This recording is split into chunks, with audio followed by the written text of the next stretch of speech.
Confession. The night shift routine.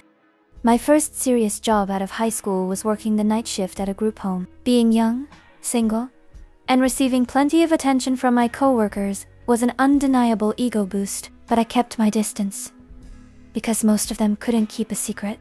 Except for one. He was a bigger guy, quiet and reserved in groups, but sweet and funny when we spoke one-on-one. One night, he opened up about a painful breakup with his ex-girl, who had cruelly mocked his lack of experience to their social circle after they parted ways. Feeling bad for him, I tried to reassure him, explaining that some women actually find inexperience attractive. As the night went on, our conversation naturally drifted into more intimate territory. We were sitting close together on a large love seat, and the growing tension between us became impossible to ignore. When he noticed me looking at him, he softly asked if I was feeling as restless as he was. I admitted that I was, and after a tense, quiet moment, he asked if he could touch me.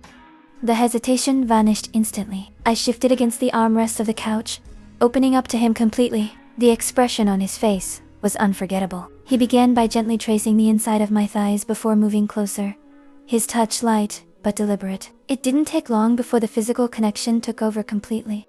Soon, he guided his fingers inside me, his movements slow and rhythmic. Because I was relatively inexperienced myself, the sensation felt incredibly intense. I began to move my hips against his hand, guiding him to exactly where the pressure felt best. The entire building was silent except for the quiet, heavy sounds of our breathing and intimacy. Wanting more, I asked if he wanted to taste me. He moved in front of me without hesitation, pulling me toward the edge of the cushions before burying his face between my thighs. The combination of his tongue and his fingers, moving in perfect rhythm, was overwhelming. I let out a deep moan, gripping his head as the pleasure built toward a peak. He quickened his pace until I completely lost control, crashing into an intense climax that left us both breathless.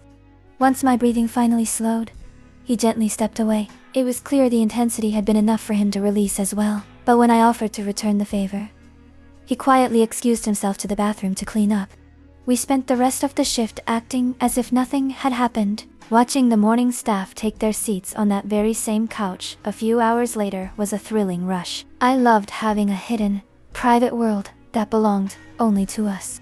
From that night on, every shift we shared followed the exact same routine: a dedicated, mutual escape, where he was entirely content just to bring me to the edge over and over again.